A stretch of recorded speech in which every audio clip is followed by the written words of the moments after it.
Hello and welcome to Journey to the Hilltop, day 38. It's so much joy to be here and to imagine that we have traveled such a long time together, and there are just 2 more days left. It's amazing how beautifully God has led us all these days. I hope that everything that has been said here has become a part of your life. Most importantly, as I keep saying, please continue to pray. Pray as many times as you can, and especially pray. I think one of the new things that you might have heard is that to pray for the nation. Please pray for the nation. Please pray for the things that's happening around you. When you read something that is distressful and it is terrible, when there are murders, pray to God for the people.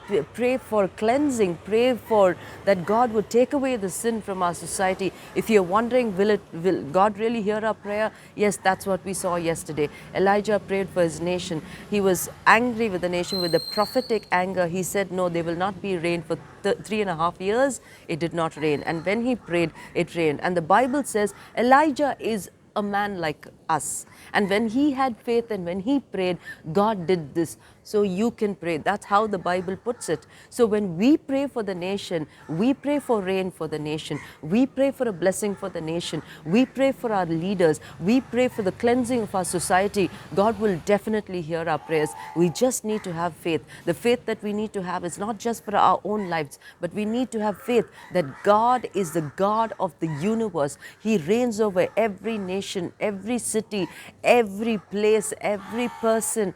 Everything is in God's control. All He needs is our prayers so that He can act on our behalf here on earth. So keep that in mind. Also remember that without reading the Bible, you cannot come close to God. You cannot have a revelation of God. And without the Holy Spirit, you cannot have an interpretation of the Bible. So pray for the Holy Spirit. Be filled in the Holy Spirit. And let's have a beautiful, victorious walk with the Lord.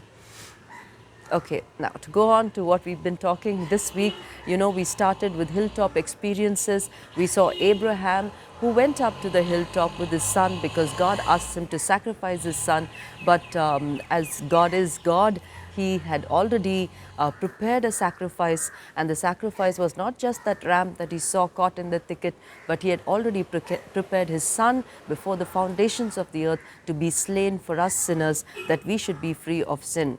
We see in the next hilltop experiences, we saw Moses, where God hands over him the 10 commandments, a commandment that we as sinful people transgress all the time, for which they kept laying down sacrifices, animal sacrifices, and innocent blood to wash away that sin. Yearly they made that sacrifice, and then God came and laid his son down once and for all, that our sins should be washed away, that we can enter his presence through the blood of Jesus Christ. And that is a gift given to us for eternity if we accept Jesus as our Savior. Yesterday we saw a man of faith. We saw Elijah, how he prayed for the nation and how God used him mightily. And that's exactly how God wants to use you and me in the nation. It also goes to prove that God is a God of nations. He is not a God of just individuals. He's not a God of families. He's not a God of churches. He is a God of the universe. He's the God of nations. He's the God of countries. He's the God of continents. He's the God of the world and the universe. Remember that whatever you pray, pray in faith, God will answer those prayers. Today we are going to see yet another hilltop experience, which is one of my favorites. It always resonates with me. It makes me feel, strengthens me when I think of how beautiful, incident that is. It is the hill or Mount of Transfiguration. Jesus takes Peter, James, and John, as he usually does, goes up to this mountain and prays as he always prays. And this prayer is so special because when he prays, he is transfigured. The Bible says his garments became so white and glowing. He was beautiful. He was, glowing. He was glowing like, a heavenly being. He is a heavenly being. And I think he was, in his glory. They saw him in, probably a small percentage of God's glory. We cannot behold the full glory of God. He was there, and we see Moses and Elijah along with Jesus talking to him. They were talking to him about the things to happen, the cross that he has to take.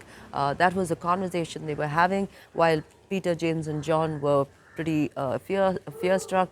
Then you hear the voice of the Father saying, "This is my Son, listen to him."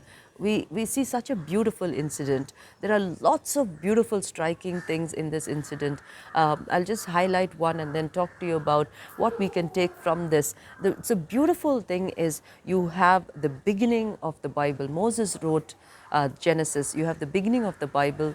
You have the Gospel, and you have John there, who's yet to write Revelation. So he's the God of the past, he's the God of the present, and he's the God of the future.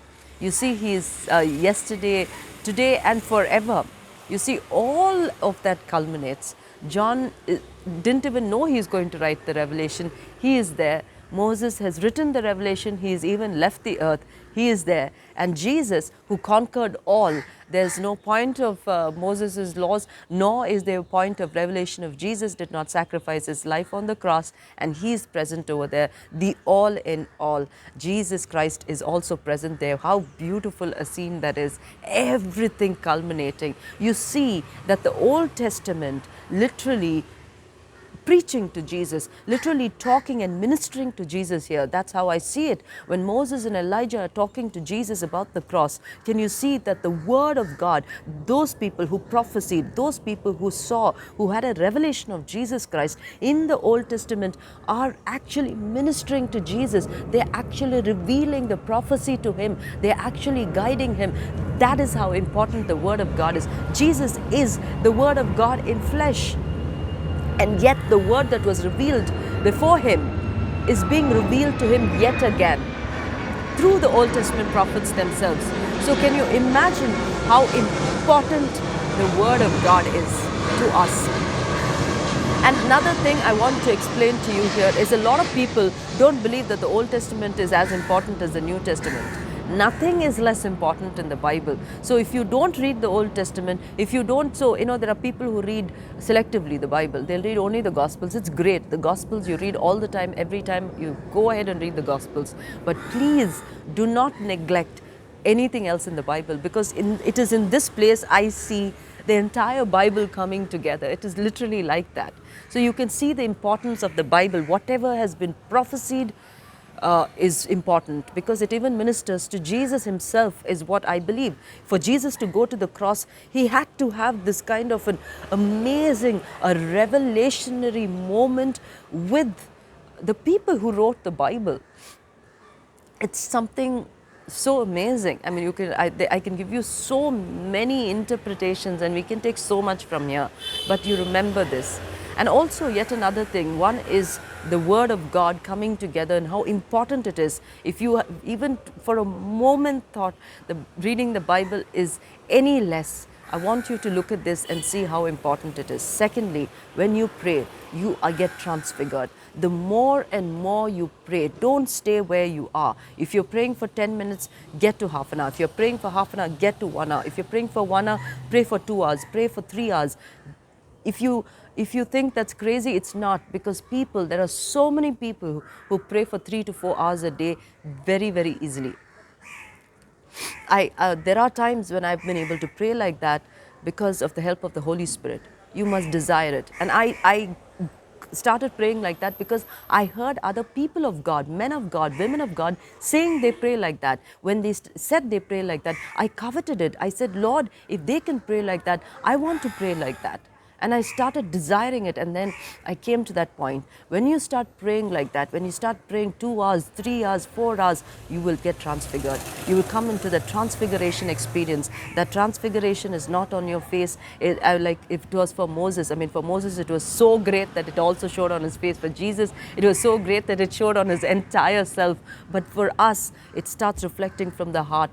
People will see a difference in you. It has happened in my life.